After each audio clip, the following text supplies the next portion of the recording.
Halo, selamat datang kembali bersama saya Banon Gautama. Saya akan membacakan buku berjudul The Creative Thinking Handbook, penulis Chris Griffiths dan Melina Costi. Ini adalah bagian ketiga lanjutan video sebelumnya. Terima kasih telah mendengarkan dan mohon maaf atas kekurangan saya. Om Swastiastu, Namo Buddhaya, Salam Kebajikan, Rahayu, Shalom, Namaste, Assalamualaikum, Horas Sampurasun. Mari kita mulai. Konteks dalam memecahkan masalah secara kreatif. Kreativitas dapat menyelesaikan hampir semua masalah. Kalahnya kebiasaan oleh orisinalitas mengatasi segalanya. Kutipan dari George Lewis, direktur seni, desainer, dan pengarang Amerika. Apakah Anda dikendalikan pasar atau mengendalikan pasar? Saat ini, banyak perusahaan dan pengusaha membanggakan diri atas karakter dikendalikan pasar atau market driven. Mereka mencoba memahami karakteristik spesifik pasar melalui penelitian mendalam dan bereaksi terhadap karakteristik tersebut. Ini adalah pendekatan berpikir dalam kotak yang klasik, tanpa banyak upaya untuk memuaskan kebutuhan pelanggan yang terpendam atau membentuk ulang perilaku dan preferensi pasar. Ketika Anda disetir pasar, Anda membiarkan masa lalu Anda membuat keputusan Anda. Pemasar strategis Andrew Stein 2012 menegaskan, bagaimana mungkin Anda memproyeksikan visi yang memandang jauh ke depan, membayangkan masa depan yang baru dan berbeda, jika Anda menyetir sambil melihat ke belakang. Pemikiran selektif, reaktif, dan asumtif menjadikan kita disetir pasar, bukannya penyetir pasar. Para pengendali pasar adalah para pengambil resiko yang visioner dan terus-menerus mengejutkan pelanggan dengan memprediksi produk dan layanan yang pasar butuhkan. Mereka melihat peluang yang tidak dilihat orang lain untuk memberikan lompatan peningkatan kepuasan yang dirasakan pelanggan setelah membeli produk atau jasa dibanding apa yang mereka bayar untuk mendapat produk atau jasa tersebut. Dalam kurung customer value. Kumar Kher dan Kotler 2000 sumbernya. Daripada menerapkan strategi bisnis yang reaktif, mereka proaktif dan tangkas tanpa dihambat pemikiran konvensional dan aturan-aturan industri. Contohnya adalah FedEx, Amazon, The Body Shop, IKEA, Starbucks, Walmart, dan Swatch. Anda tidak bisa dikendalikan pasar dan menjadi pengendali pasar sekaligus. Mereka adalah kontradiksi. Lihat tabel 5.1 untuk mengetahui perbedaan utamanya. Tabel 5.1 mengendalikan pasar versus dikendalikan pasar. Mengendalikan pasar disruptif, sedangkan dikendalikan pasar reaktif. Mengendalikan pasar inovatif, dikendalikan pasar perubahan kecil. Mengendalikan pasar kreatif, dikendalikan pasar tidak penting. Mengendalikan pasar nilai, dikendalikan pasar fitur. Tangkas, kaku. Kompetitif, kalau dikendalikan pasar tentatif.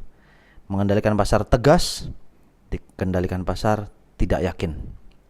Mengendalikan pasar jelas, dikendalikan pasar bingung. Mengendalikan pasar dinamis, dikendalikan pasar statis.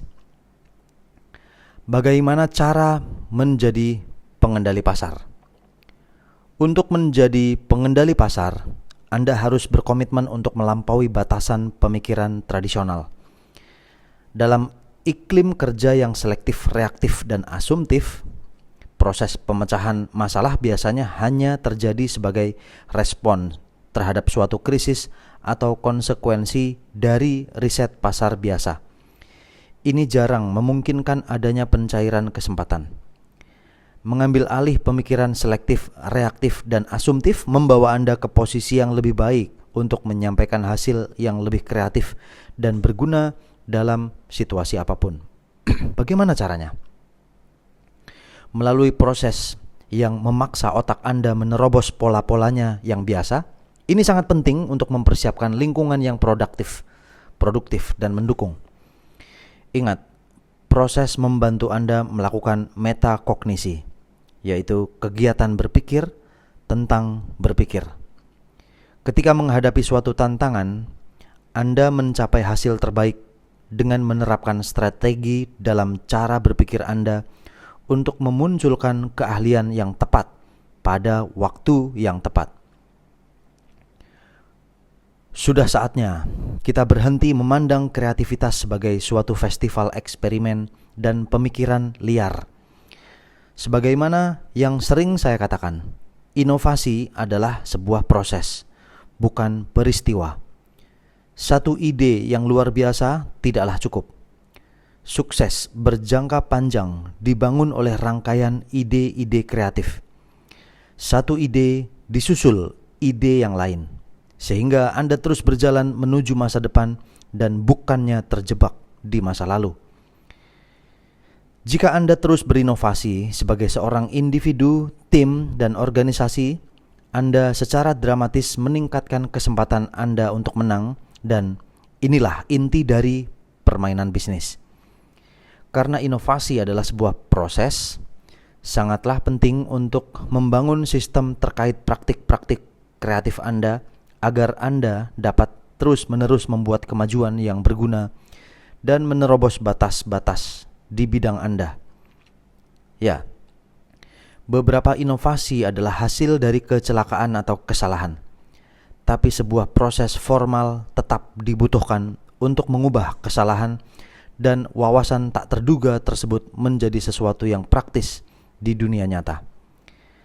Bayangkan sebuah kasino dan semua permainan yang bisa Anda mainkan.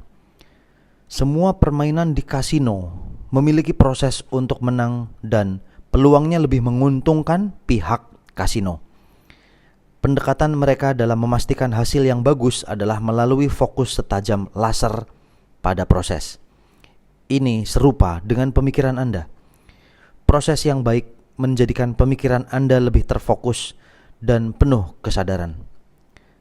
Secara dramatis meningkatkan kemampuan Anda untuk menemukan peluang-peluang baru, berlogika dengan lebih jelas, dan memecahkan masalah dengan lebih efektif. Tidak peduli betapa kita ingin ada jalan pintas untuk mencapai kreativitas, berfokus pada hasil yang cepat dan menimbulkan masalah-masalah baru, dan menjadikan kita berkompromi dengan pilihan-pilihan kita. Pikirkan kerugian penggerak pertama yang dideskripsikan di bab 3 tentang pemikiran reaktif. Terburu-buru demi mendapat hasil jangka pendek tidak akan menguntungkan Anda ketika kompetitor yang telah meluangkan lebih banyak waktu untuk mempersiapkan diri memasuki pasar. Lain kali, ketika Anda menghadapi suatu masalah, peluang, atau tantangan, jangan langsung bertindak. Berpikirlah dulu. Petakan perjalanan Anda sebelum Anda mulai menjelajah. Proses kreatif Anda harus memiliki cukup struktur untuk memungkinkan Anda dan tim Anda mengembangkan dan mengolah ide-ide tanpa kehilangan fleksibilitas Anda. Semua yang terlalu kaku akan menghilangkan antusiasme dan kreativitas dari orang-orang. Di bagian ini, saya akan memperkenalkan Anda pada pencari solusi. Suatu pendekatan yang saya kembangkan untuk kreativitas dan inovasi terapan, dan yang secara rutin saya ajarkan dalam kelas-kelas pelatihan saya. Sesuai namanya, pencari solusi adalah kerangka berpikir untuk mencari solusi inventif atas permasalahan atau tantangan. Terdiri dari 4 langkah sederhana. Tujuan pencari solusi adalah membantu Anda menciptakan pola pikir dan suasana yang tepat untuk melepaskan kekuatan pemikiran kreatif tim Anda dan membuat keputusan terbaik untuk mendorong organisasi Anda semakin ke depan. Pencari solusi tidak hanya menyulut kreativitas Anda ketika Anda membutuhkan dorongan, tetapi jika digunakan dengan setia dan rutin, juga memungkinkan Anda menciptakan dan menanamkan budaya inovasi sejati di organisasi Anda. Pencari solusi. Pemahaman, tanda panah, penciptaan ide, tanda panah lagi, analisis, tanda panah, arah.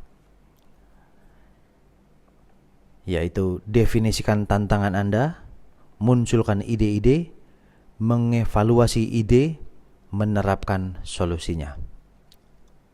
Langkah 1, pemahaman. Definisikan tantangan Anda. Jelajahi isu sepenuhnya. Cobalah pahami apa yang menyebabkan permasalahan Anda dan catat garis besar permasalahan yang perlu Anda tangani. Langkah 2, penciptaan ide. Munculkan ide-ide, gunakan alat-alat berpikir kreatif untuk menyulut sebanyak mungkin ide yang berpotensi memecahkan permasalahan atau tantangan Anda. Langkah 3, analisis. Evaluasi ide-ide tersebut. Sortir, pilah, dan pilih ide-ide terbaik Anda dengan pendekatan yang menggunakan otak Anda sepenuhnya. Buat pilihan Anda. Langkah 4, terapkan solusinya. Perkuat, perbaiki, dan saring solusi Anda sejauh mungkin. Kumpulkan penerimaan dan tetapkan tujuan-tujuan Anda. Lalu, ciptakan rencana Anda dan terapkan dalam bentuk tindakan. Seperti sistem pemikiran yang bagus lainnya, pencari solusi dipengaruhi gagasan Guilford 1967 tentang pemikiran divergen dan konvergen. Pemikiran divergen yaitu aktivitas yang luas dan bebas bergerak yang menarik kita menjauh dari subjek asli ke segala arah. Pemikiran divergen membuka pemikiran kita untuk mempertimbangkan semua kemungkinan dan ide, bahkan yang aneh dan tidak normal. Pemikiran divergen dilihat sebagai sesuatu yang lembut dan diasosiasikan dengan hal-hal seperti metafora, kreatif, mimpi, humor, visual, emosi, visualisasi, ambiguitas, permainan, imajinatif, perkiraan, generatif, fantasi, spontan, intuisi, analogi, firasat, acak, tidak sadar, dan umum. Pemikiran konvergen, yaitu aktivitas mental yang memandu kita dalam membuat keputusan yang benar dan berdasarkan informasi. Pemikiran konvergen memungkinkan kita menelaah bagaimana konsep-konsep berbeda bisa saling berhubungan dan memfokuskan pemikiran kita pada satu target. Pemikiran konvergen adalah proses berpikir yang keras yang digambarkan dengan kata-kata seperti alasan, logika, presisi, konsistensi, kritis, fakta, rasional, disengaja, kerja, tepat, realitas, langsung, sadar, fokus, urutan, nomor, analisis, linear, spesifik. Pemikiran divergen bersifat generatif, sementara pemikiran konvergen analitis dan selektif. Kedua tipe pemikiran memainkan peran yang sangat penting dalam proses kreatif. Tetapi pada tahapan yang berbeda, ada 3 fase utama dalam perkembangan ide-ide baru. 1. Tahap generatif atau imajinatif adalah Kita memunculkan beragam kemungkinan pilihan, misalnya melalui pertukaran pikiran atau brainstorming. Bagi banyak orang, ini adalah tahap yang menyenangkan dan kreatif saat Anda bebas membuka pikiran Anda, memanipulasi permasalahan, menguji asumsi, mendobrak aturan, dan memikirkan jutaan ide. Fase ini divergen. Anda membiarkan pemikiran Anda menyebar atau menjelajah berbagai arah. Tahap ini perlu difasilitasi dengan baik untuk memastikan pertimbangan dan pengaturan sejak dini tidak menghentikan perkembangan ide baru apapun. 2. Tahap analitis atau praktis, yaitu kita menganalisis pilihan-pilihan ini dan mengumpulkan informasi dengan tujuan mempertemukan semuanya dalam satu solusi. Ini melibatkan memangkas solusi-solusi yang layak dan mempertimbangkan kepraktisan, yaitu seperti biaya, sumber daya, waktu, dan lainnya. Fase ini konvergen. Idenya adalah memaksa pemikiran-pemikiran Anda untuk menyatu, untuk membawa mereka pada satu titik. Hanya setelah ini terjadi, Anda bisa melanjutkan ke fase selektif atau fase aksi. Fase saat Anda menerapkan solusi yang telah dibuat. 3. Tahap selektif atau aksi, yaitu kita membangun dan memperkuat solusi yang kita pilih, serta membawanya ke tahap selanjutnya. Ini melibatkan mengumpulkan rekomendasi, menetapkan tujuan-tujuan, menguji solusi, dan bersiap-siap untuk menerapkannya dalam bentuk tindakan. Kini, pertimbangkan bagaimana Anda melakukan proses kreatif Anda. Jujurlah dengan diri Anda sendiri. Apakah Anda mengikuti cara berpikir ini? Untuk sebagian besar dari kita, terutama para pemikir analitis, kita mungkin merasa canggung untuk berpikir secara divergen dan tanpa batas. Jika kita tidak memaksa diri kita untuk berpikir seperti itu. Ini karena pemikiran konvergen adalah kondisi normal kita. Seringkali kita membiarkan pola-pola pemikiran keras seperti analisis dan pertimbangan muncul terlalu cepat, menyusup ke dalam fase imajinatif. Ini mempersempit pemikiran kita sebelum waktunya, menyebabkan kita terlalu cepat membunuh ide-ide yang mungkin tampak lucu atau aneh. Oh, itu konyol, atau itu tidak akan berhasil. Itu konvergen berarti. Padahal, jika diberi kesempatan, ide-ide itu mungkin menjadi ide-ide terbaik, tercermerlang. Tapi kita telah menolak mereka sejak awal. Rasanya seperti kita tidak bisa menahan diri untuk tidak melakukan ini. Logika dan analisis adalah alat-alat yang sangat penting. Kita membutuhkan mereka untuk membantu kita memilah, menyaring, dan memilih ide-ide, serta menghindari kesalahan akibat pemikiran yang tidak teratur. Namun terlalu bergantung pada mereka, khususnya ketika Anda mencoba memunculkan ide, dapat merusak keseluruhan proses kreatif. Sama seperti Anda tidak bisa menyetir mobil Anda untuk maju dan mundur pada saat bersamaan. Anda tidak bisa menciptakan dan mengevaluasinya pada saat yang sama, karena ini akan merusak mental Anda. Anda harus berpikir divergen dan konvergen dalam urutan yang benar. Penulis inovasi Paul Sloan 2010 mendeskripsikan bagaimana ilmuwan Crick dan Watson menggunakan pemikiran divergen sebagai tahap awal untuk membantu mereka mempertimbangkan beragam pola-pola dan pengaturan yang mungkin untuk menemukan struktur DNA pada 1953. Mereka menggunakan pemikiran konvergen untuk membidik satu jawaban benar, yaitu spiral ganda. Pencari solusi dibuat untuk mengesampingkan insting Anda untuk terlalu cepat mempersempit pemikiran Anda dan untuk menjadikan pemecahan masalah proses yang lebih fasih. Membantu Anda membebaskan pemikiran Anda untuk memproduksi sebanyak mungkin ide atau divergen. Lalu mengkerucutkan pemikiran Anda menuju solusi dengan potensial terbesar, yaitu konvergen. Dengan mengikuti langkah-langkah pencari solusi, Anda bisa berpikir secara terstruktur seraya mencari jawaban inspiratif yang akan menjadikan Anda sukses. Ini adalah kutipan dari Albert Einstein, fisikawan teoritis pemenang hadiah Nobel, yaitu inovasi bukanlah produk dari pemikiran logis, walau hasil ini terikat pada struktur logis.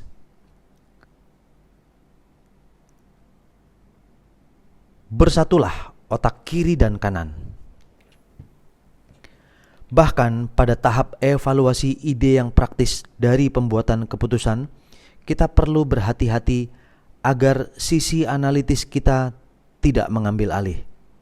Ketika kita terlalu berfokus pada logika, pertimbangan, dan kritik, keahlian otak kiri kita, yaitu kata-kata, angka, analisis, membuat daftar, bahasa, dan logika, menjadi terlalu dominan dan merusak pemikiran kita. Kita perlu melibatkan keahlian otak kanan kita, seperti ritme, perasaan, warna, bentuk, peta, imajinasi, khayalan, untuk menyeimbangkan pemikiran kita dan memanfaatkan kekuatan mental kita sepenuhnya. Ingat bahwa ini juga berarti menggunakan emosi, intuisi, dan firasat kita untuk membentuk interpretasi kita akan suatu situasi dan membantu kita menilai pilihan-pilihan kita. Walau konsep pemikiran otak kiri dan kanan ini semakin diragukan, banyak dari hasil kerja pemenang hadiah Nobel Roger Sperry di bidang ini yang masih terbukti benar. Para peneliti telah memvalidasi bahwa kedua belahan utama otak kiri dan kanan, memang bekerja secara berbeda dalam konteks pemrosesan mental. Namun mungkin yang paling menarik adalah kedua sisi otak kita menjadi aktif secara kompak dan saling melengkapi ketika aktivitas-aktivitas tertentu dilakukan. Sumber dari Haley J. 2001. Karena itu, untuk mencapai ide-ide dan keputusan-keputusan terbaik, kita perlu lebih dari salah satu dari pemikiran otak kiri atau otak kanan. Kita perlu kedua kemampuan analitis dan generatif kita untuk bekerja sama secara harmonis. Kita perlu berpikir dengan keseluruhan otak kita.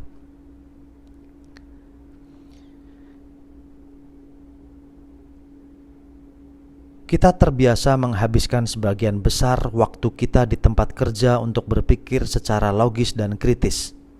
Maka tidak heran ketika kita dipanggil mengikuti sesi pertukaran pikiran dadakan, sisi kritis kita masih sepenuhnya bekerja. Tidak peduli betapa bergunanya pertimbangan dan analisis dalam pengambilan keputusan, mereka sama sekali tak berguna dalam mencetuskan solusi kreatif untuk memecahkan masalah.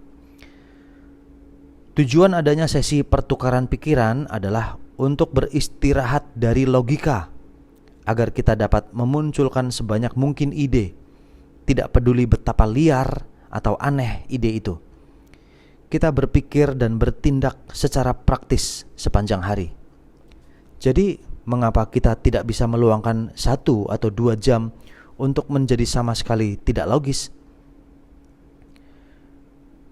Berikan kesempatan pada semua ide dan Anda mungkin bisa mempelajari sesuatu yang baru. Daripada mengabaikan mereka, Anda seharusnya berpikir, apa yang menarik dan inovatif dari ide ini? Dan bisakah ide ini membawa kita ke ide kreatif lain? Lihatlah sisi kreatif dari semua ide yang dilontarkan tim Anda. Ini bukanlah waktu maupun tempat yang tepat untuk memilah mereka menjadi ide bagus atau buruk, berguna atau tak berguna. Ingat, setiap kali Anda berhenti untuk mengevaluasi, Anda berhenti menciptakan ide. Anda akan memiliki cukup waktu untuk menguji ide-ide tersebut dan memilah ide-ide apa yang berguna bagi perusahaan Anda di tahap selanjutnya. Bagaimana jika kritikus dalam diri Anda yang membuat Anda tidak bisa memunculkan ide? Semua orang pernah meragukan diri mereka sendiri. Kita seringkali menjadi korban dari pemikiran negatif ketika kita memikirkan ide-ide kita sendiri. Akankah orang-orang benar-benar menginginkan ini? Bukankah sudah ada terlalu banyak kompetisi? Mengapa buang-buang waktu untuk sesuatu yang akan gagal? Kita perlu melawan bias pesimistis yang ada secara alami ini untuk memungkinkan munculnya ide-ide baru. Saya telah menuliskan 7 tipe pemikiran negatif yang bisa merusak performa kreatif. Apakah Anda mengalami pemikiran negatif ini? Tabel 5.2 Pemikiran negatif. 1. Pemikiran hitam putih, yaitu pemikiran ekstrim. Sesuatu tergolong baik atau buruk, benar atau salah. Anda hanya membenci atau mencintai suatu ide. Tidak ada tengah-tengah. Dalam sesi pertukaran pikiran, ini menjadikan Anda mempercayai jawaban yang kurang sempurna tak mungkin benar. Jika saya bukan pemenang, saya kalah. Itu contohnya. 2. Komparatif. Kinerja hanya dinilai dari perbandingan dengan orang lain. Contohnya, John selalu punya ide-ide terbaik. Dibanding dia, saya tidak pernah menghasilkan ide yang berguna. 3. Terlalu mengeneralisasi, yaitu mengambil kesimpulan yang umum berdasarkan satu kejadian atau sepotong bukti. Sekali sesuatu tidak berjalan lancar, Anda berekspektasi itu terjadi lagi dan bukannya memandang situasi dengan pandangan baru. Ditandai dengan penggunaan kata selalu, tidak pernah, semua orang, di dunia ini. Contohnya, kita tidak akan menyelesaikan proyek ini pada waktunya. Ini yang selalu terjadi. 4. Membaca pikiran. Mempercayai bahwa Anda mengetahui apa yang orang lain pikirkan tentang Anda atau ide Anda dan mengasumsikan pemikiran mereka negatif. Contohnya, ia merasa ide saya terlalu aneh. Ia merasa terancam oleh ide saya. 5.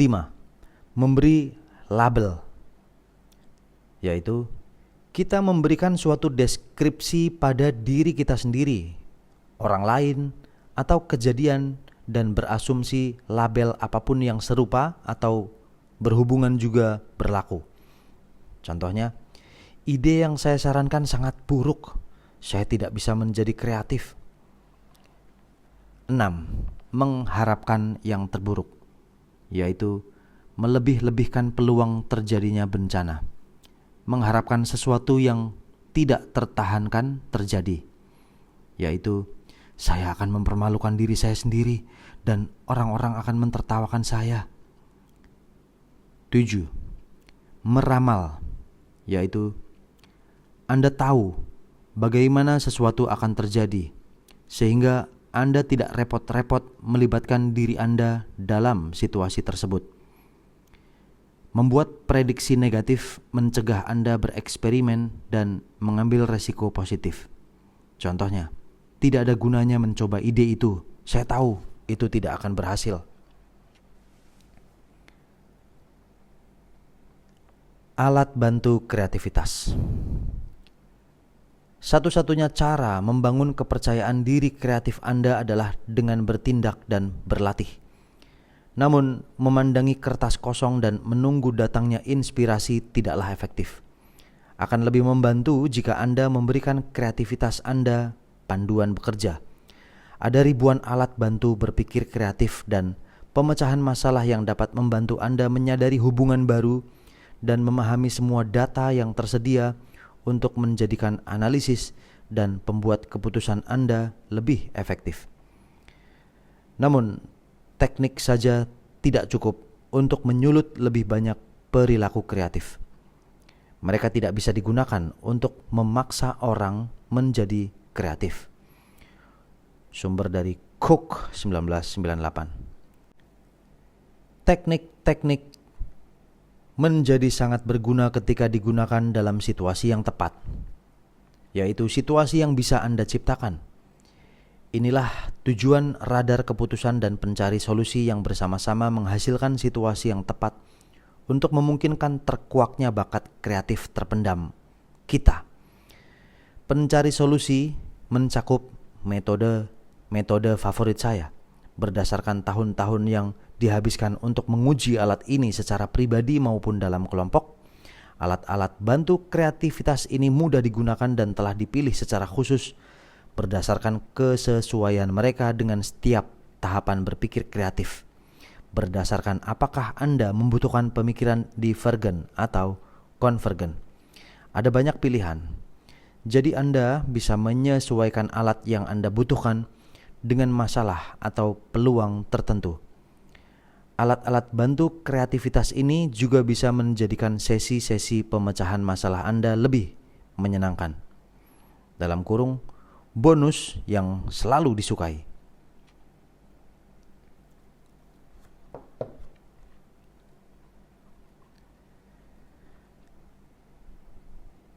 Kutipan dari Bertrand Russell, filsuf dan ahli logika Inggris. Tantangan terbesar bagi pemikir manapun adalah menyatakan permasalahan dalam bentuk yang memungkinkan munculnya solusi. Definisikan masalahnya. Ketika di sekolah, apakah Anda ingat diberitahu untuk memastikan Anda telah membaca pertanyaan ujian dengan teliti sebelum menjawabnya? Saran yang sama berlaku pula untuk pemecahan masalah. Biasanya ketika menghadapi suatu masalah, insting pertama kita adalah mencari solusinya. Semakin cepat kita menyelesaikannya, semakin baik. Namun, apa yang seharusnya kita lakukan adalah melihat permasalahannya dengan lebih teliti. Daripada terburu-buru mencari solusi, investasikan waktu Anda untuk mendefinisikan permasalahan Anda dengan benar. Cara Anda mendefinisikan masalah Anda menentukan arah utama bagi semua upaya dan perjuangan kreatif Anda. Ini mempengaruhi arah pemikiran Anda dan sangat berdampak pada ide-ide yang Anda pertimbangkan. Jadi sangat penting untuk melakukannya dengan benar. Individual dan bisnis yang bekerja dengan saya tampaknya menemukan pencerahan yang mencengangkan ketika mencoba aktivitas ini. Padahal ini adalah tahap proses pemecahan masalah yang kebanyakan orang lewati. Kita mengira kita mengetahui apa permasalahannya dan tidak ingin membuang-buang waktu. Ketika kita memiliki solusi atau ide yang menakjubkan, kita hanya ingin mengungkapkannya. Harus berhenti untuk merefleksikan semua aspek permasalahan kita terlebih dulu justru membuat kita frustasi. Namun, apa yang gagal kita sadari adalah pemahaman kita akan permasalahan tersebut mungkin terlalu kabur dan tidak jelas. Jika kita tidak memahami dan mengartikulasikan tantangan kita sejak dini, di kemudian hari kita mungkin akan menemukan bahwa permasalahan yang kita coba tangani bukanlah masalah sebenarnya, melainkan masalah yang paling terlihat. Atau kita mungkin mencoba menyelesaikan gejala dari permasalahan itu, bukannya permasalahannya, baru gejalanya aja. Peluang-peluang baru berlimpah dalam dunia bisnis dan bertindak dengan antusias untuk merilis ide baru adalah sesuatu yang baik. Tetapi upaya Anda akan menjadi sia-sia jika mereka tidak tepat sasaran. Inovasi bukanlah tentang menerapkan ide apapun hanya demi melakukan sesuatu yang baru atau memberikan solusi cepat walaupun sementara. Perubahan perlu bersifat relevan dan bertujuan. Ia perlu mendekatkan Anda atau organisasi Anda pada tujuan-tujuan Anda. Tanyakan pada diri Anda, mengapa kita melakukan ini? Jika jawabannya tidak Anda ketahui dengan jelas, lakukan sesuatu. Dalam setiap proses kreatif, kualitas Anda selalu bergantung pada kualitas upaya Anda. Karena itu, tahap pertama ini sangat penting dalam membantu Anda memperoleh kejelasan atas tujuan Anda berinovasi.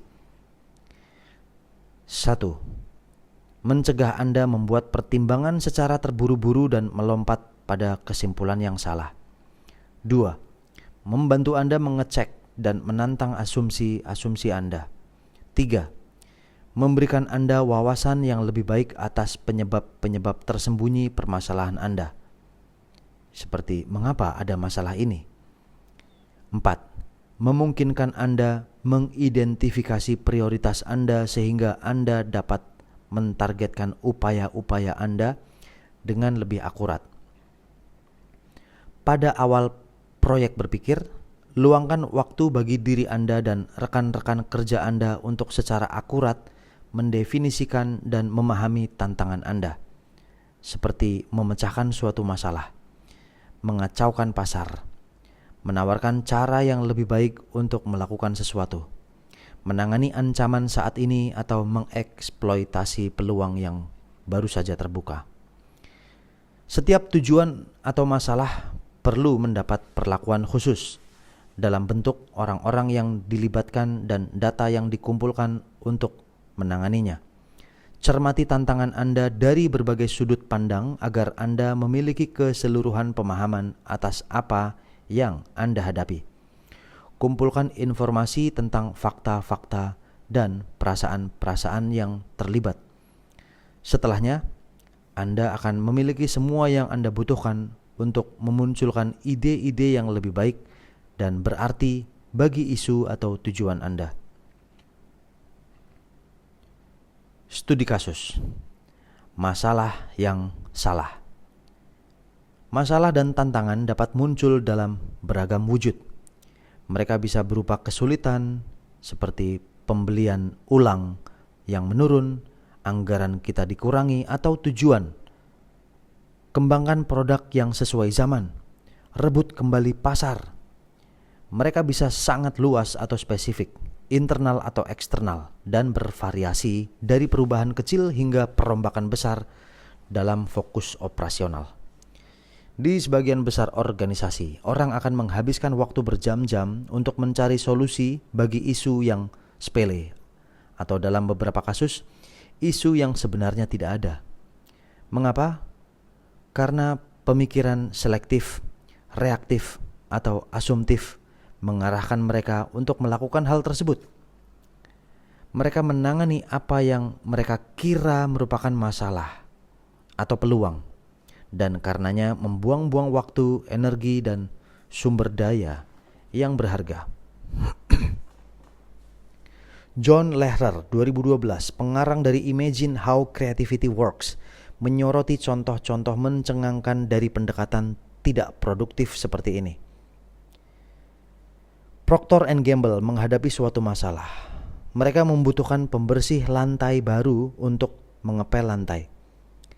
Sekelompok ilmuwan terbaik mereka dengan lebih banyak gelar PhD daripada perusahaan lain di Amerika Serikat pada saat itu ditugasi membuat pembersih lantai baru. Ini bukanlah masalah mudah. Walau membuat pembersih lantai yang lebih kuat bisa dilakukan, ini akan menyebabkan efek samping yang tidak diinginkan, seperti mengelupas pernis kayu dan mengiritasi kulit yang sensitif. Setelah melakukan riset dan pengembangan yang menguras sumber daya dan tidak berhasil, masalah ini didelegasikan atau outsource pada firma desain Continuum. Hal pertama yang dilakukan Continuum adalah meluangkan 9 bulan untuk mengamati orang mengepel lantai di rumah mereka sendiri. Continuum mencatat secara mendetil dan memasang kamera video di ruang tamu mereka. ini adalah proses yang membosankan. Tetapi ini menyingkap betapa mengepel adalah metode membersihkan yang berantakan. Kemudian penemuan menarik terjadi ketika bubuk kopi tumpah di lantai, yaitu salah satu subjek yang diamati. Bukannya meraih pel, ia mengambil tisu, membasahinya dan menggunakannya untuk mengelap lantai. Tisu itu kemudian dibuang. Ini menyadarkan mereka bahwa mereka mencoba memecahkan masalah yang salah.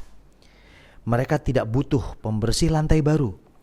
Mereka membutuhkan alat pembersih noda yang cepat dan mudah digunakan yang bisa dibuang orang. Hasilnya adalah diciptakannya Swiffer, yaitu pembersih berbahan tisu yang bisa dibuang, yang disambungkan pada gagang pel. Apa yang dapat Anda pelajari dari hal ini?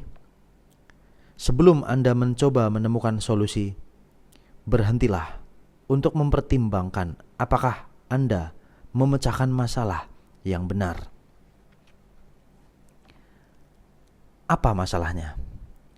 Sebagian besar pengusaha dan profesional di dunia bisnis harus membuat keputusan yang memerlukan pemecahan masalah pada berbagai area dalam karir atau organisasi mereka. Tabel berikut ini merinci sejumlah pertanyaan untuk membantu Anda mendeskripsikan permasalahan umum yang membutuhkan pemikiran kreatif. Tabel di sebelah kiri, kolomnya apa, di sebelah kanan, kolomnya bagaimana saya bisa. 1. Apa yang ingin saya capai? Bagaimana saya bisa menggunakan waktu saya dengan lebih efisien? 2. Apa yang tidak bekerja dengan benar? Bagaimana saya bisa menyelesaikan konflik di tempat kerja? 3. Standar atau tujuan apa yang tidak tercapai? Bagaimana saya bisa memperkuat hubungan dengan klien? 4. Apa misi dari organisasi kami? Bagaimana saya bisa memotivasi diri saya sendiri dan tim saya? 5. Apa yang akan memperbaiki tingkat kembalinya pelanggan kami? Retention rate atau pemesanan ulang. Bagaimana kita bisa mendesain produk atau jasa yang lebih baik? 6. Perubahan atau ide apa yang ingin saya perkenalkan? Bagaimana kami bisa menangani hambatan-hambatan di sistem? 7. Sistem kontrol seperti apa yang dibutuhkan? Bagaimana kita bisa mengurangi biaya melalui metode produksi yang lebih efisien? 8. Peluang menguntungkan apa yang ada di pasar? Bagaimana kita bisa menarik lebih banyak pelanggan ke bisnis kita? 9. Apa yang bisa kita atur dengan lebih baik? Bagaimana sebaiknya saya melatih orang untuk melakukan pekerjaan mereka? 9. Langkah-langkah apa yang bisa kita ambil untuk menangani penurunan penjualan retail kita? Bagaimana saya bisa mengurangi stres dalam pekerjaan saya? 10.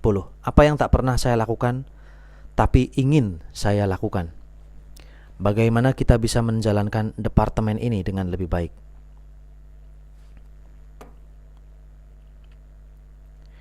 Proses kreatif dimulai dengan tantangan yang telah Anda identifikasi. Dalam langkah 1, pencari solusi, Anda diberikan alat-alat praktis untuk membantu Anda berfokus pada masalah, target, proyek, atau situasi Anda. Kanvas definisi dan pemahaman. Tujuan kanvas pertama ini adalah mendorong Anda dan tim Anda membenamkan diri dalam permasalahan agar dapat memahami konteks yang ada dengan lebih baik. Cermati target dan pemikiran Anda. Gambarkan dan jelaskan kembali tantangan yang ada dan periksa asumsi-asumsi Anda. 1. Identifikasi tantangan Anda dan hasil yang Anda inginkan. Nyatakan target, tantangan, proyek, atau harapan Anda serinci mungkin. Gunakan bahasa yang mengundang frasa atau pertanyaan yang mengundang orang untuk mengeksplorasi, untuk membuka pikiran Anda agar dapat berpikir secara divergen tentang masalah Anda, seperti adalah sesuatu yang baik jika ... atau bagaimana kita bisa ... Ini mencegah Anda mendekati permasalahan sebelum waktunya. Buatlah garis besar hasil yang ideal bagi Anda serta hasil-hasil yang bisa diterima. Jika Anda memiliki waktu dan sumber daya yang tidak terbatas, apa yang ingin Anda capai? Apa kriteria sukses bagi Anda? Hasil seperti apa yang cukup bagus? Tentukan konsekuensi positif yang Anda harapkan menjadi hasil dari tindakan Anda. Ini mengatur target dan arah bagi aktivitas pemecahan masalah Anda. 2. Deskripsikan opini dan halangan Anda. Selanjutnya, catat opini dan pemikiran awal Anda terkait tantangan yang Anda hadapi. Mengapa hal-hal harus berubah? Bagaimana perasaan Anda tentang akibat masalah ini? Apakah perlu untuk mencari ide-ide baru? Apa yang dikatakan firasat Anda? Apa yang menyebalkan atau yang menjengkelkan dari masalah ini? Pada tahap ini, pastikan mencatat hanya opini dan sudut pandang, bukan ide. Kesampingkan ide-ide yang muncul untuk Anda cek di tahap selanjutnya dari pencari solusi atau tahap ide. Pertimbangkan batasan atau hambatan apapun sehubungan dengan tantangan Anda. Misalnya, apakah Anda kekurangan dukungan? Apakah Anda memiliki tingkat pengaruh yang sesuai untuk mengatasi tantangan ini? Cara berpikir untuk membentuk dasar pemikiran yang bisa Anda gunakan untuk mengumpulkan data dan semakin mempertajam kesadaran Anda akan masalah tersebut. 3. Gambarkan ulang tantangannya. Sekarang bermainlah dengan kata-kata dalam pernyataan permasalahan Anda. Kesan pertama Anda tentang suatu permasalahan tidak harus menjadi satu-satunya pemahaman Anda akan masalah tersebut. Gambarkan ulang tantangan Anda dalam berbagai cara untuk mengubah fokus Anda dan menemukan arah yang paling menguntungkan. Setiap kali Anda mendefinisikan ulang permasalahan Anda berpindah ke titik awal yang baru, yang memungkinkan Anda melihat informasi yang ada dengan sudut pandang baru. Anda dapat menggunakan taktik ini untuk mentransformasi pandangan negatif menjadi pandangan positif untuk meningkatkan energi Anda dalam memecahkan masalah ini. Mari lihat contoh berikut. Jika Anda adalah seorang manajer dan Anda menyampaikan kalimat ini pada anak buah Anda, kita akan mencari cara untuk meningkatkan produktivitas Anda. Apa yang menurut Anda akan terjadi? Tidak hanya anak buah Anda akan merasa kinerjanya saat ini buruk, Anda juga akan mematikan kesempatan atau kemampuan mereka untuk memunculkan ide-ide yang tidak biasa. Mereka akan terjebak dalam mencari cara untuk bekerja lebih keras. Namun jika Anda mengubah kalimat Anda menjadi, kita akan mencari cara bagaimana kita bisa menjadikan pekerjaan kita lebih mudah, apa yang akan terjadi? Anda akan menyederhanakan permasalahan yang ada, sekaligus memberikan nuansa positif pada sesuatu yang sebelumnya negatif. Pada akhirnya, permasalahannya sama, tapi perasaan dan sudut pandang yang diasosiasikan menjadi berbeda, sehingga Anda dapat meresponnya dengan lebih kreatif dan langsung. Metode ini khususnya berguna untuk meningkatkan moral setelah terjadi suatu kesalahan di tempat kerja atau untuk memandang suatu masalah sebagai peluang. Sumber dari Cotton 2016. Penggambaran ulang juga membantu menyederhanakan suatu masalah untuk menstimulasi pemikiran baru. Ketika kita terlalu terbebani dengan suatu masalah, kita bisa terjebak dalam kerumitannya. Ini seringkali terjadi ketika kita merasa mengetahui suatu masalah sepenuhnya. Kita telah menghabiskan banyak waktu dengan masalah ini dan telah melalui proses berbelit-belit untuk membedahnya, menelaahnya, dan memverifikasi bahwa memang ini masalah yang kita hadapi. Kabar baiknya, kita mengetahui dengan pasti apa masalahnya. Kabar yang tidak terlalu baik adalah kita memiliki begitu banyak informasi sehingga kita terlalu banyak tahu.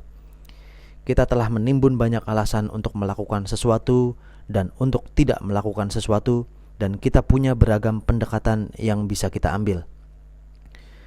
Jadi apa yang terjadi?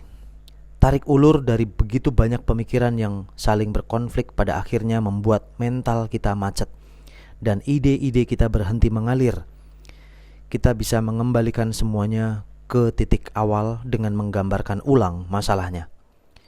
Pada dasarnya, ini melibatkan penghapusan semua tambahan untuk mencapai inti dari permasalahannya. Studi kasus Lego kembali ke dasar.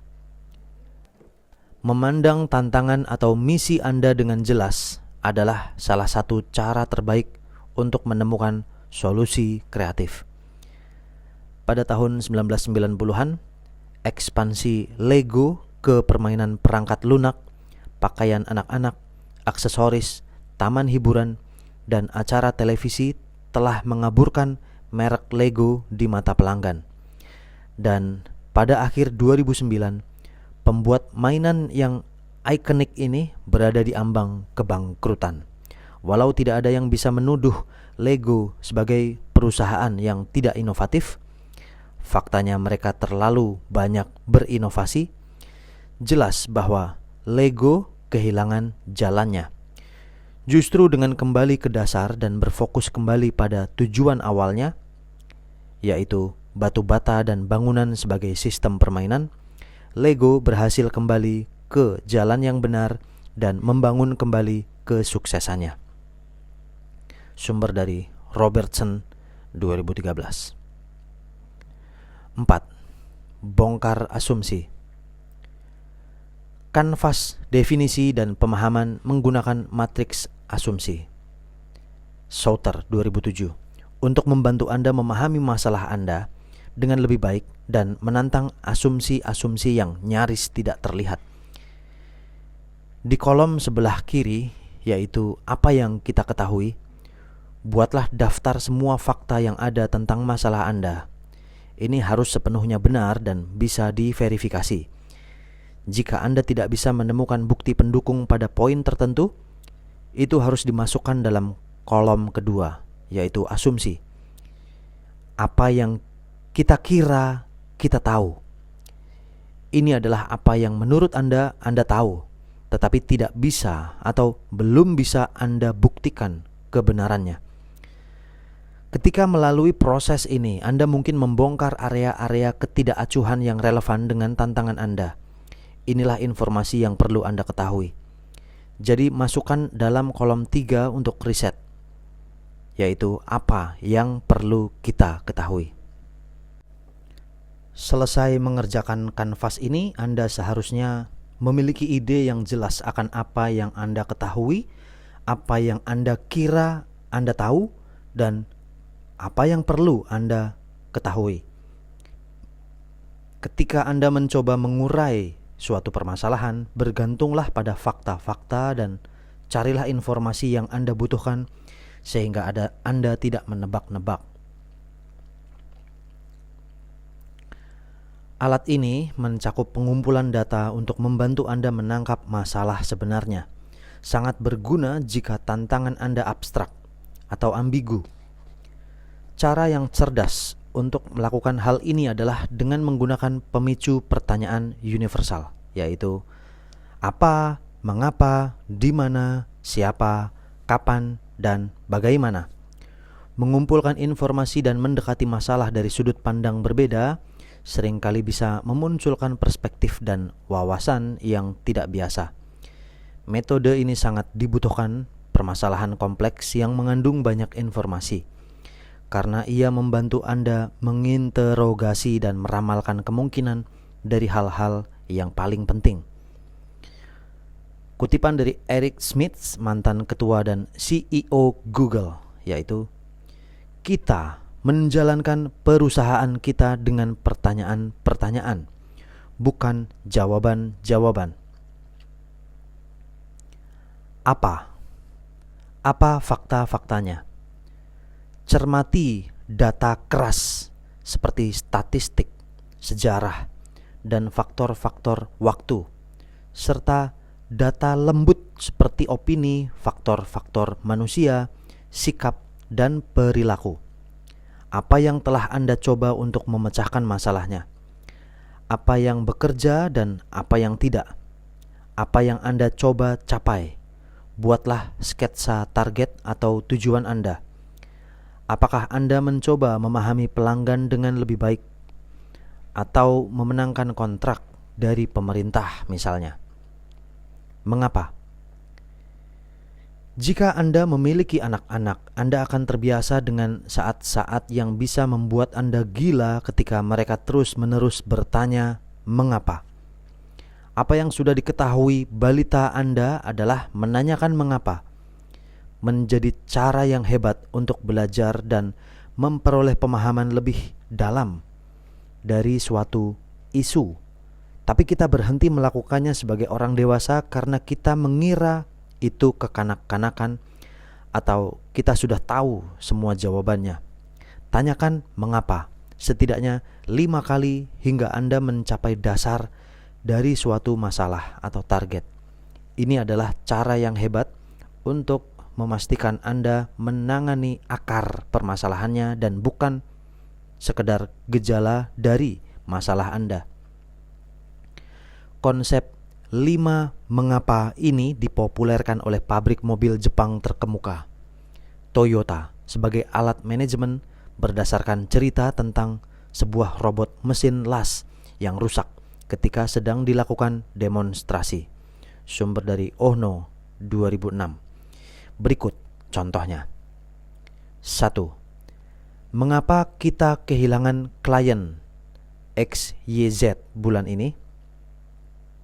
Karena kita tidak menyelesaikan pekerjaan tepat pada waktunya.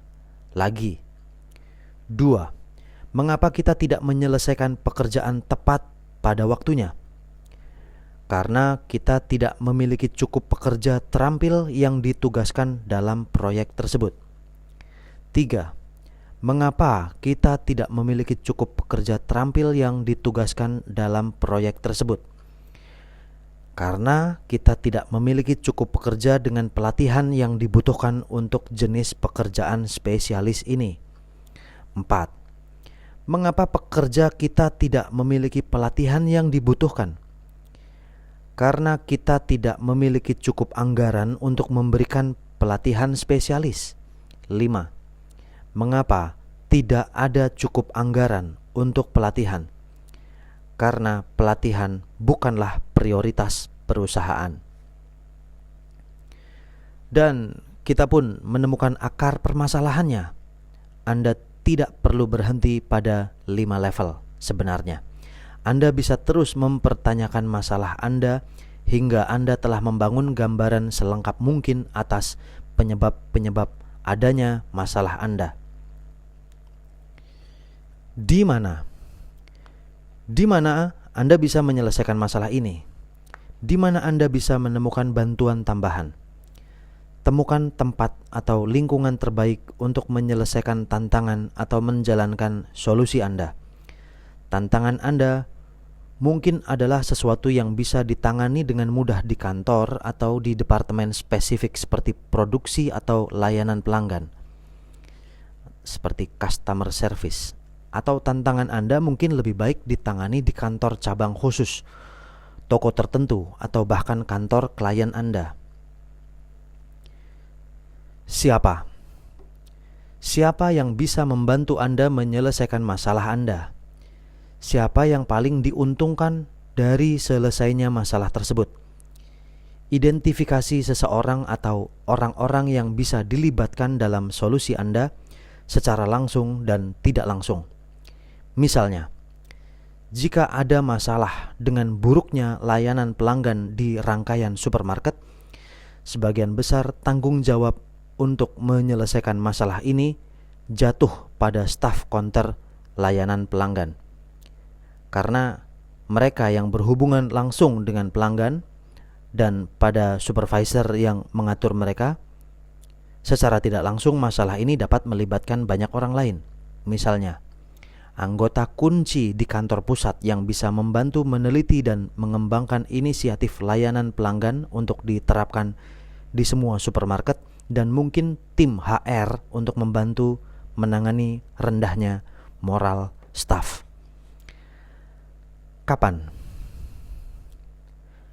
Kapan Anda memerlukan solusi Anda? Atau dengan kata lain, kapan tenggat waktu Anda, deadline Anda? Ini adalah pertanyaan kunci karena ia membantu Anda membuat kerangka waktu untuk proses pemecahan masalah Anda. Jika tantangan Anda adalah mengembangkan kampanye pemasaran baru atau rangkaian produk baru, kapan Anda berencana merilisnya? Tenggat waktu ini mempengaruhi rencana aksi Anda, membantu Anda mengalokasikan waktu untuk tugas-tugas Anda, dan memastikan tidak ada yang terlambat diselesaikan. Yang terakhir, bagaimana masalah atau tantangan ini mempengaruhi orang-orang atau aktivitas-aktivitas. Jelajahi dampak masalah Anda terhadap tugas, departemen, sumber daya, produk, atau alat-alat tertentu. Bagaimana masalah ini berkembang dan sudah berapa lama masalah ini mengganggu mereka. Studi kasus Airbnb. Temukan masalahnya, terobos pasarnya. Airbnb adalah contoh yang cemerlang dari bagaimana berfokus pada suatu masalah bisa memunculkan jawaban yang inovatif. Ide tentang Airbnb, situs yang memungkinkan orang-orang mendaftarkan dan menyewa tempat tinggal mereka sebagai akomodasi untuk jangka waktu singkat di seluruh dunia, awalnya muncul sebagai alternatif terhadap masalah berupa penuhnya hotel-hotel. Sumber dari Salter 2012. Para pendiri Airbnb, Brian Chesky dan Joe Gebbia, melihat adanya peluang untuk mendapat tambahan pemasukan dengan cara menyewakan lantai mereka yang kosong ketika ada konferensi desain besar di tempat asal mereka di San Francisco pada 2007. Mereka menyadari bahwa ada sangat banyak kebutuhan atas penginapan dan segera membuat situs yang memperkenankan orang-orang mengiklankan kamar-kamar mereka untuk tamu-tamu satu malam dan mengambil keuntungan sekitar 9 dan 15% untuk setiap kamar yang dipesan. Sekitar 1 dekade kemudian, perusahaan ini dihargai senilai $31 miliar. $31 miliar maksudnya. Statista 2018.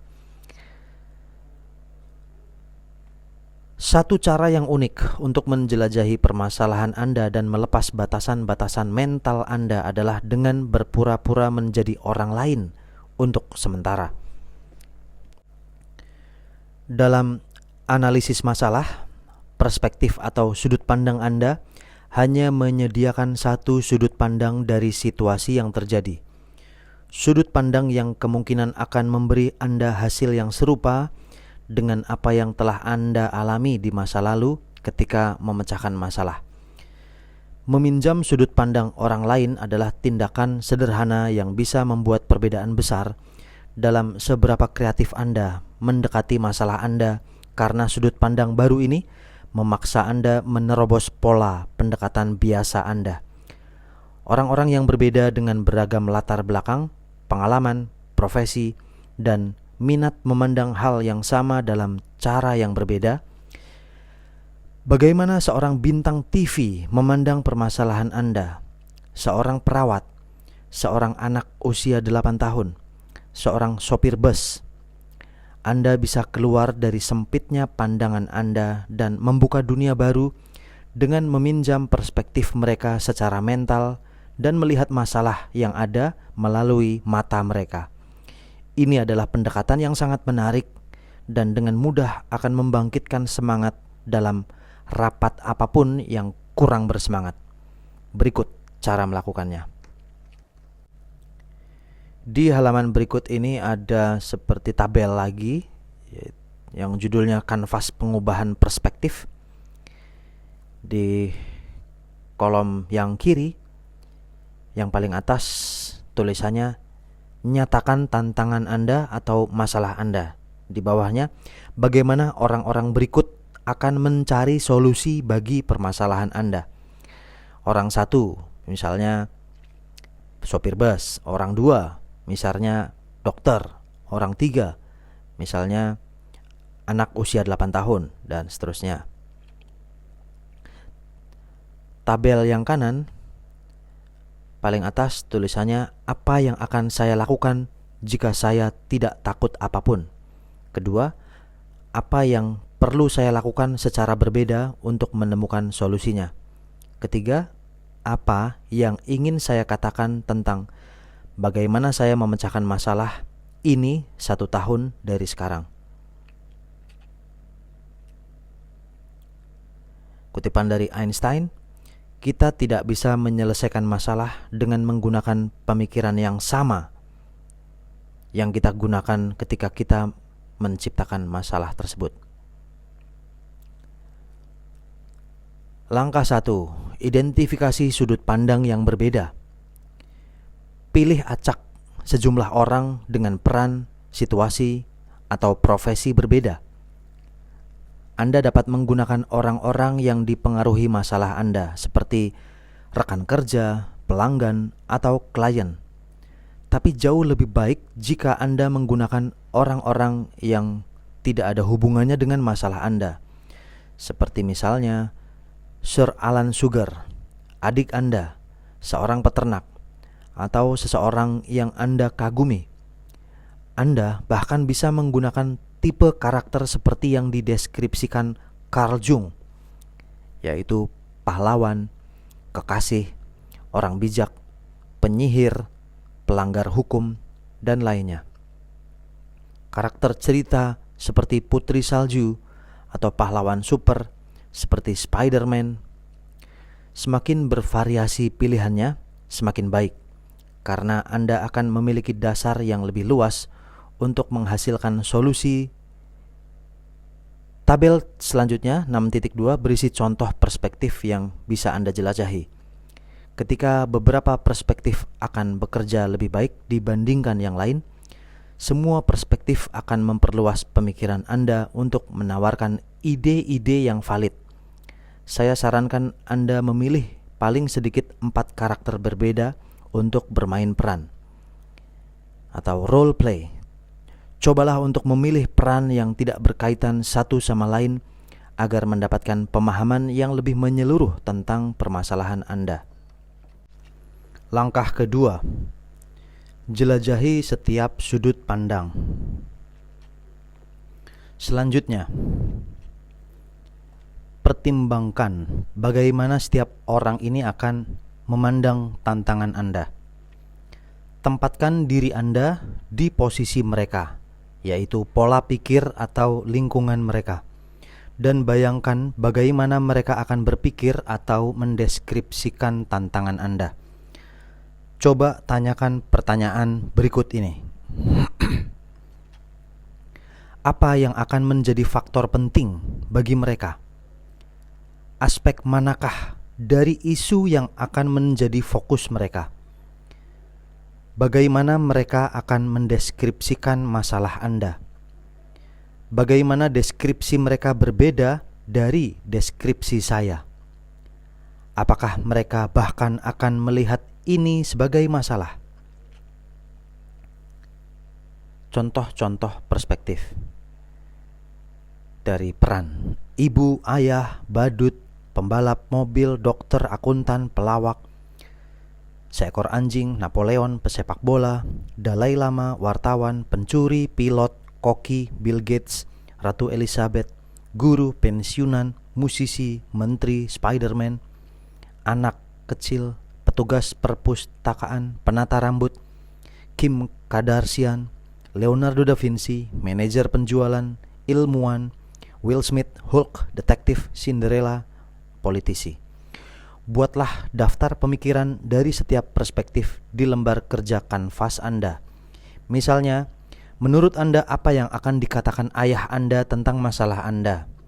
Apa yang akan dikatakan seorang badut tentang masalah Anda? Penjelasan yang sangat berbeda, bahkan terdengar gila atau konyol mungkin muncul. Seorang pendeta mungkin menjelajahi makna spiritual yang lebih mendalam dari masalah Anda. Sementara seorang pengacara akan menguji bukti pendukung sisi-sisi yang berlawanan dari suatu argumen sebelum memutuskan bagaimana mempresentasikan kasusnya. Jika memungkinkan, berbicaralah secara langsung dengan beberapa orang tersebut dan catat apa yang mereka katakan di kanvas Anda. Perhatikan persamaan dan perbedaan dari bagaimana setiap orang mendekati permasalahan tersebut.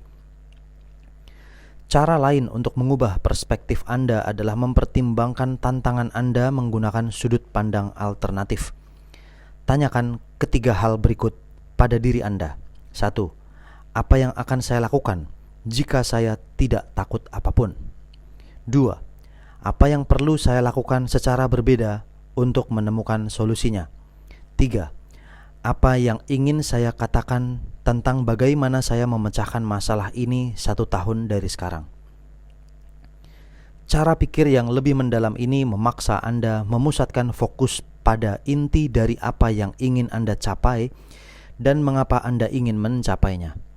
Ingatlah untuk mencatat respon Anda. Langkah ketiga, susun pemikiran dan ide awal. Renungkan perspektif tersebut dan catat ide kasar apapun yang terpikir untuk memecahkan tantangan Anda. Bagaimana orang-orang ini akan menangani tantangan Anda? Ide atau pendekatan apa yang mungkin mereka miliki? Tindakan apa yang akan mereka ambil? Bisakah ide-ide ini bekerja dalam situasi Anda? Melakukan ini akan membantu Anda menghasilkan banyak strategi baru dan inventif.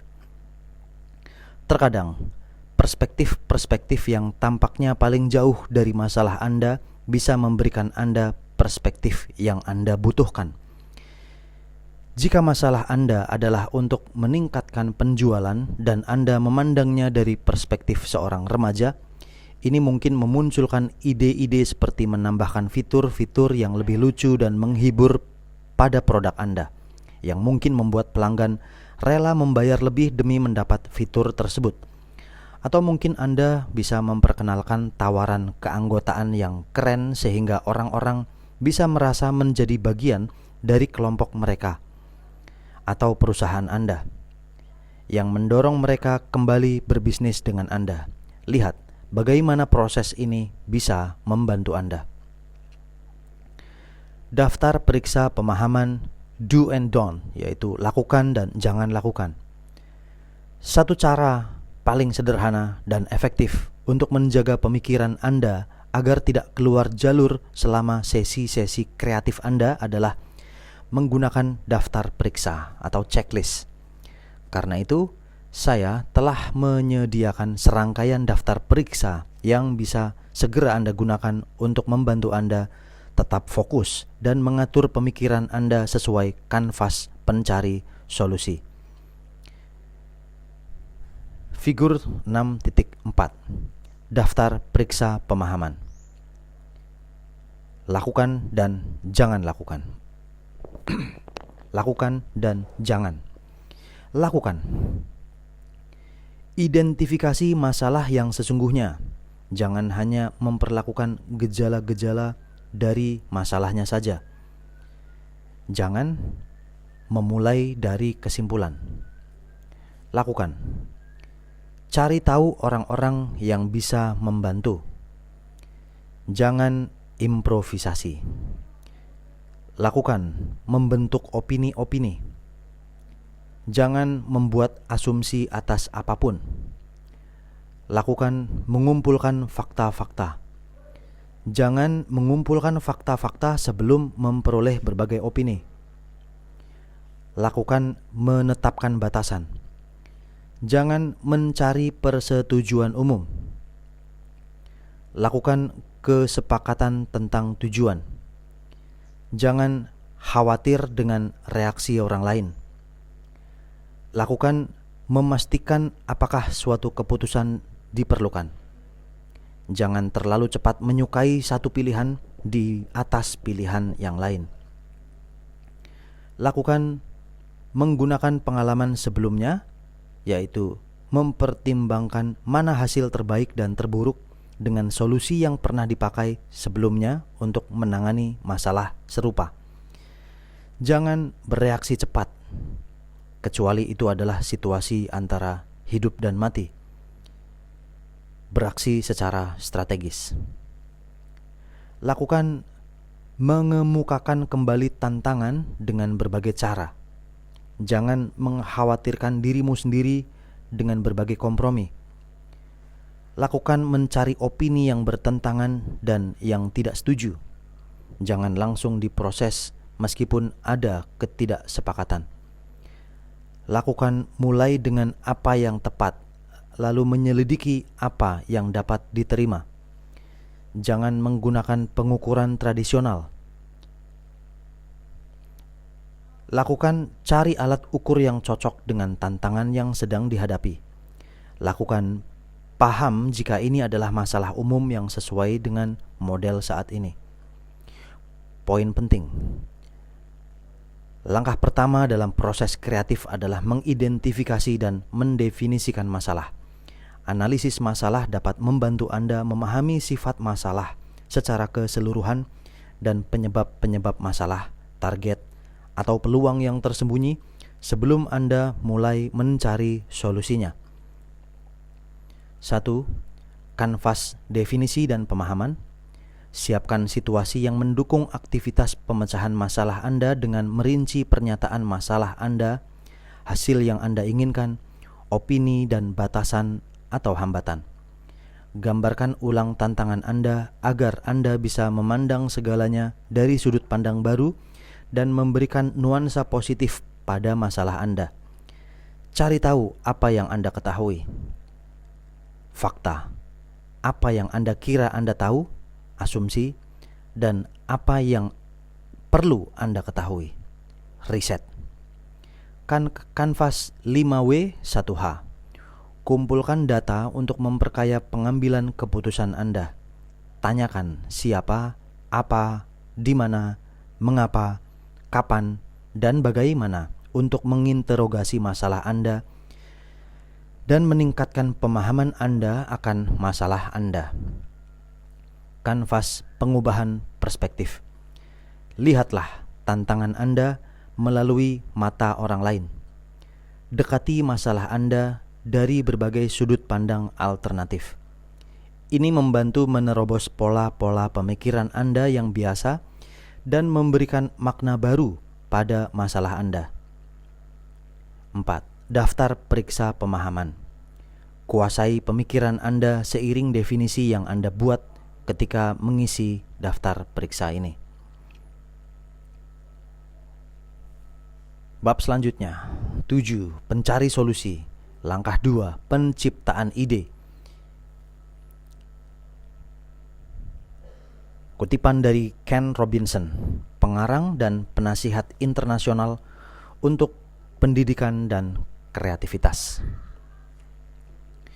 Peran seorang pemimpin kreatif bukanlah untuk memiliki semua ide, melainkan untuk menciptakan budaya di mana setiap orang bisa memiliki ide dan merasa mereka dihargai. Oke, sepertinya saya akan melanjutkan bab ini di video selanjutnya saja ya. Ini sudah 1:19, bentar lagi 1:20 menit. Saya yakin agak cukup lelah teman-teman kalau selalu mendengarkan lebih dari 1 jam gitu ya. Meskipun ada yang request disatuin aja bukunya bang. Dan meskipun saya juga lelah untuk membacakan buat teman-teman, tetapi sebetulnya teman sejati adalah diri saya sendiri. Jadi saya itu sebetulnya membacakan untuk diri saya juga. Jadi saya ikutan belajar, ikutan mengambil manfaat dan ilmu dari buku kreativitas ini. Sekarang ini yang dibutuhkan di zaman kita, yang paling dibutuhkan adalah kreativitas.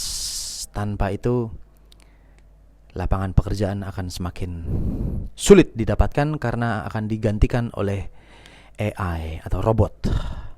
Teruslah kreatif, teman-teman, berlatih mengasah kreativitas dan jangan takut salah atau gagal, karena mencoba hal yang baru itu cukup mengerikan, karena belum tentu berhasil tentu saja, tapi disitulah makna kreativitas. Terima kasih telah mendengarkan audiobook ini. Saya akan melanjutkan di kesempatan berikutnya. Mohon maaf atas kekurangan dan kesalahan dari pembacaan saya atau ada suara-suara dari luar. Om Swastiastu, Assalamualaikum, Namaste, Shalom, Rahayu, Namo Buddhaya, salam kebajikan, Horas Sampurasun. Bye-bye.